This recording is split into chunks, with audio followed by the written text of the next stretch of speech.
Oke, sebelum mulai pembahasan, ada satu hal yang pengen gue tanyakan dan sekaligus gue sampaikan mengenai kartun yang bakal gue bahas kali ini. Kalian ini dapat informasi atau tahu soal kartun ini dari mana sih? Kayak seriusan gitu. Gue aja heran banget ketika banyak dari kalian yang merequest gue untuk membahas kartun ini. Awalnya gue sendiri pun juga kagak ada niatan sama sekali untuk membahas nih kartun. Cuman entah kenapa yang awalnya di sosmed gue kagak ada satupun yang mengungkit soal nih kartun, tiba-tiba di FYP TikTok gue mulai muncul tuh berbagai editan mengenai kartun ini. Udah gitu salah satu YouTuber favorit gue yaitu Cybersparks tiba-tiba membahas nih kartun juga. Jadi ya udahlah, gue coba untuk menonton kartun ini terlebih dahulu, baru abis itu gue bakal buat video pembahasannya. Nah, tapi masalahnya adalah gue susah banget nyari tempat buat nonton nih kartun, karena tempat langganan dan setia gue yaitu Kim Cartoon kagak kunjung menambahkan kartun ini di daftar pustaka mereka. Udah gitu setiap kali gue mencoba untuk mencarinya di Google dan di berbagai search engine, pastinya mereka selalu mengarahkan gue ke website-website yang aneh-aneh gitulah. Dan pada akhirnya gue pun terpaksa harus menonton nih kartun di media sosial TikTok. Udah gitu gue nontonnya juga kagak ada sub Inggrisnya sama sekali, jadi ya mau gak mau gue harus melihat pembahasan dari Cybersparks untuk bisa mengerti soal nih kartun. Jadi ya buat kalian yang bertanya kepada gue, Bang, kalau misalnya mau nonton nih kartun di mana ya? Ya jangan tanya gue lah, tanya aja ke mereka-mereka yang request gue untuk membahas nih kartun. Nah, dari bacotan yang panjang ini, pastinya kalian sudah bertanya-tanya, emangnya gue mau membahas kartun apa sih?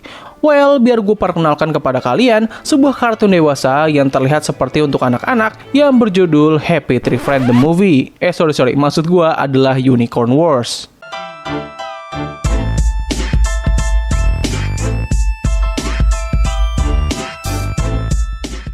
Unicorn Wars merupakan film animasi asal Prancis dan Spanyol yang dibuat oleh seorang comic book artist serta filmmaker yang bernama Alberto Farquez Rico.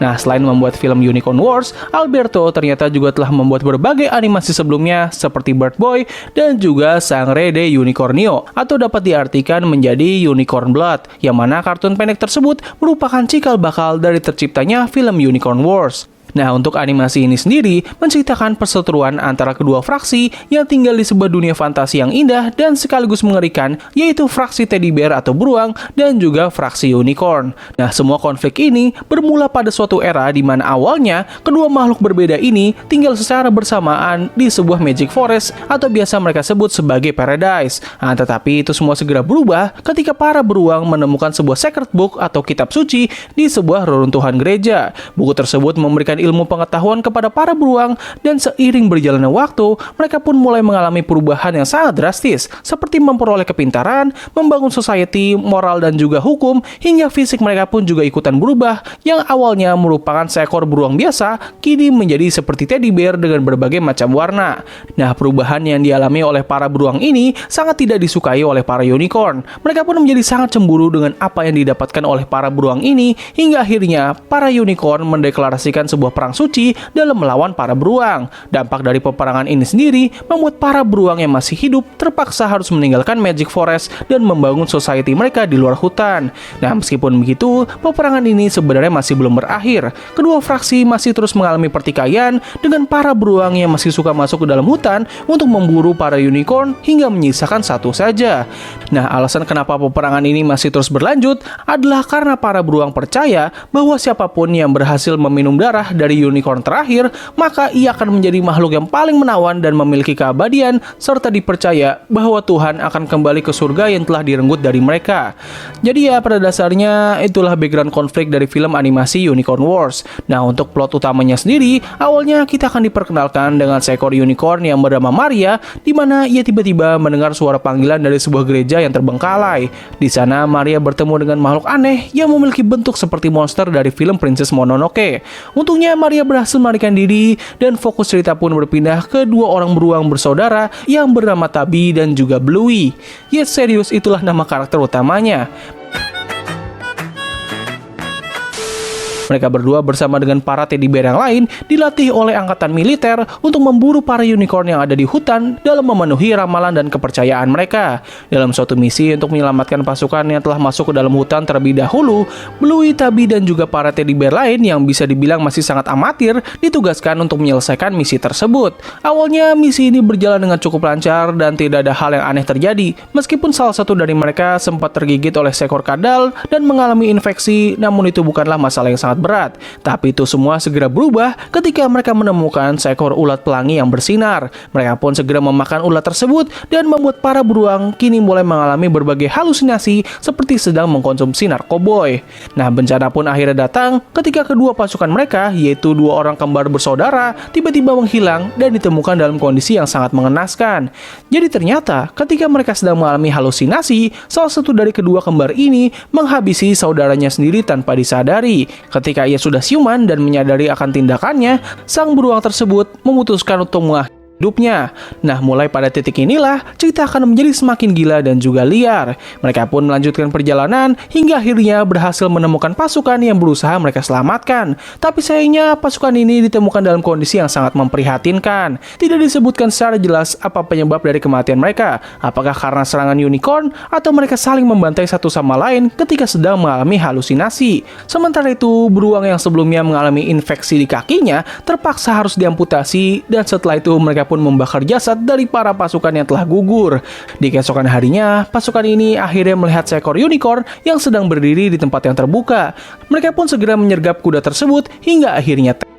Tapi sayangnya, kematian dari unicorn ini malah memanggil ketiga kawannya. Situasi pun akhirnya berbalik dan para unicorn kini mulai membantai para pasukan beruang. Pertarungan ini pun ditutup dengan seorang pastor yang ikut bersama dengan mereka memutuskan untuk meledakkan dirinya agar ketiga unicorn ini mati, dan akhirnya beberapa orang yang masih selamat adalah Bluey, Tubby, dan juga satu teddy bear yang berwarna kuning yang sebelum-sebelumnya sering membuat Bluey menjadi cemburu. Nah, dikarenakan hal inilah Bluey akhirnya memutuskan untuk menghabisi beruang kuning tersebut dan segera mengkonsumsinya.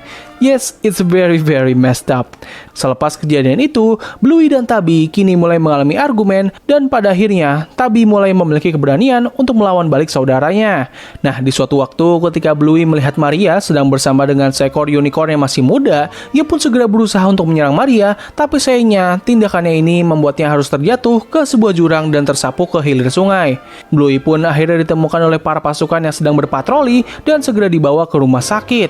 Sementara itu, Tubby memutuskan untuk menetap di dalam hutan dan mengobati Maria yang mengalami luka parah atas penyerangan Bluey sebelumnya. Kejadian ini membuat wajah Bluey mengalami kerusakan yang sangat parah, dan ia pun terpaksa harus mengenakan sebuah topeng yang sangat ikonik dari film ini. Nah, tapi kejadian ini juga membuat Bluey akhirnya diangkat oleh para pemimpin militer menjadi panglima perang. Bluey pun mulai mengajar para pemula dengan metode yang sangat berbeda dari biasanya.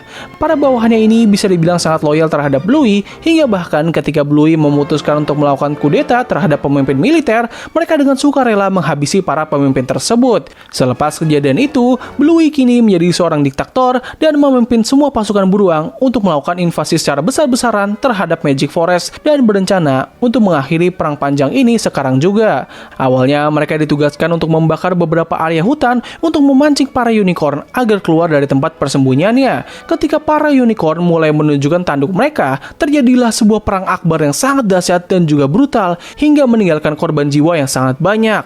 Singkatnya, perang ini hanya menyisakan Bluey, Tubby, dan juga Maria saja yang masih hidup. Di momen ini, Bluey menunjukkan wajahnya sudah hancur di hadapan saudaranya, dan ia seperti menyesali semua perbuatan buruknya di dalam pelukan Tubby. Nah, awalnya kartun ini terlihat akan memiliki ending yang cukup sweet dengan Bluey yang mengakui dan menyesali semua tindakannya. Tapi sayangnya, kartun ini malah memiliki ending yang terbilang sangat gelap dan cukup memberikan banyak pertanyaan kepada kita semua. Jadi di tengah kesedihan Bluey, Maria mengeluarkan suara jeritan dan Tubby malah segera menghampirinya. Hal ini pun membuat Bluey dipenuhi dengan berbagai emosi negatif yang sangat kuat, dan akhirnya ia pun memutuskan untuk menghabisi saudaranya sendiri. Setelah itu, Bluey langsung menghampiri Maria dan mencoba untuk memenuhi kepercayaan mereka selama ini. Selepas Bluey mengkonsumsi tubuhnya Maria, tiba-tiba makhluk yang ada di awal film mulai muncul dari tubuhnya Maria dan segera melahap apapun yang ada di hadapannya, termasuk Tubby dan juga Bluey. Animasi ini pun ditutup dengan sosok manusia yang tiba-tiba muncul dari tubuh monster tersebut dan kini mulai berjalan mengarungi dunia yang telah hancur akibat peperangan sebelumnya, sambil diikuti oleh kawanan monyet yang selama ini selalu mengikuti monster tersebut. Jujur aja, gue bener nggak nyangka banget kalau ini kartun bakal memiliki cerita yang sedalam ini. Gue awalnya nggak begitu tertarik untuk membuat pembahasan atau bahkan menonton film ini. Soalnya gue melihat banyak orang yang mengatakan bahwa ini kartun mirip banget dengan Happy Tree Friend, cuman dengan durasi yang lebih panjang dan memiliki visual yang lebih bagus. Udah gitu, ketika gue melihat rating di IMDb mengenai kartun ini yang terbilang cukup rendah, gue jadi langsung kehilangan rasa penasaran terhadap nih kartun. Tapi ketika gue melihat pembahasan dari Cyberspark, gue tiba-tiba langsung menjadi sangat penasaran dan ingin melihat sendiri bagaimana isi nih kartun. Hasilnya adalah gue bener-bener terpukau banget dengan nih kartun. Bukan dari segi visual dan juga gore yang ditampilkan, melainkan adalah dari segi ceritanya. Sumpah, cerita yang disajikan sama nih kartun bener-bener entertaining banget dan sangat seru untuk dikulik lebih dalam. Bahkan dari semua plot yang sudah gue jelaskan barusan, itu sebenarnya masih belum ada apa-apanya ketimbang berbagai makna dan juga reference yang digunakan oleh ini kartun. Mungkin kalau misalnya video ini ramai atau viral, gue bakal membuatkan part kedua dari pembahasan ini untuk mengulik lebih dalam setiap makna yang terkandung dalam kartun ini, serta beberapa momen yang nggak sempat gue tambahkan. Jadi ya, overall, untuk impresi pertama gue terhadap kartun ini bisa dibilang sangat bagus. Gue suka banget dengan konsep dan ceritanya yang penuh dengan makna dan adegan yang tidak terduga. Visualnya yang dibuat dengan sangat indah dan juga lucu, awalnya mungkin sangat kontradiktif dengan kesadisan dari kartun ini. Tapi ketika kita mengetahui alasan dari semua ini, rasanya ini merupakan ide yang sangat brilian. Hal ini pun juga membuat berbagai adegan sadis pada kartun ini nggak hanya terkesan agar membuat kartun ini terlihat edgy dan dark, namun semua adegan tersebut sangat sesuai dengan tema yang dibawa. Untuk adegan gore-nya sendiri memang terbilang sangat sadis banget, bahkan bisa dibilang merupakan salah satu yang paling sadis yang pernah gue lihat. Mungkin buat beberapa orang, adegan sadis dari kartun ini bisa membuat kalian sedikit trauma, tapi buat gue pribadi yang sudah cukup sering menonton berbagai adegan sadis di kartun, menurut gue adegan sadis dalam kartun ini bisa dibilang masih cukup bisa dinikmati. Bukan berarti gue suka dengan adegan sadis, namun gue suka dengan kartun yang bisa menambahkan adegan sadis yang gak terkesan hanya untuk buat lawakan saja, namun adegan sadis tersebut dijadikan bahan utama untuk melengkap cerita utamanya. Animasi ini memang gak sempurna, namun layak dikatakan sebagai salah satu karya yang sangat refreshing, terutama di bidang animasi khusus dewasa. Karena seperti yang kita tahu, kartun-kartun dewasa umumnya selalu memiliki formula sindiran dalam bentuk lawakan. Jarang banget kita bisa memiliki kartun dewasa dengan cerita sedalam ini. Sekalinya ada pun juga pastinya langsung dimatiin sama studio yang membuatnya. Emang dasar pada kampret tuh semua. Gua harap ini bisa menjadi pembuktian bahwa kita para audiens dewasa juga ingin bisa menikmati kartun dengan cerita yang lebih luas dan juga kompleks. Gue dan beberapa dari kalian pasti sudah sangat jengah dengan berbagi kartun dewasa yang hanya berisikan cerita slice of life dan lawakan saja. Kita juga pengen gitu punya kartun dewasa dengan cerita yang lebih serius seperti anime-anime di luar sana. Jadi please banget lah buat studio-studio besar di luar sana banyakin kartun dengan cerita seperti ini. So, mungkin itu saja sih yang bisa gue bahas pada video kali ini. Sorry banget kalau misalnya ada banyak hal yang gak sempat gue tambahkan pada pembahasan ini. Soalnya gue membuat video ini pun juga agak cukup terburu-buru. Karena 1 minggu sebelum menjelang lebaran, gue berencana ingin istirahat terlebih dahulu. Maka dari itu, gue pun segera menyiapkan berbagai konten agar gue bisa tetap upload meskipun gue sendiri tetap beristirahat. Jadi ya mungkin cukup sekian dari video gue kali ini. Terima kasih atas waktu yang telah kalian luangkan untuk menonton video gue. Gue undur diri, sampai ketemu lagi di video selanjutnya. Bye!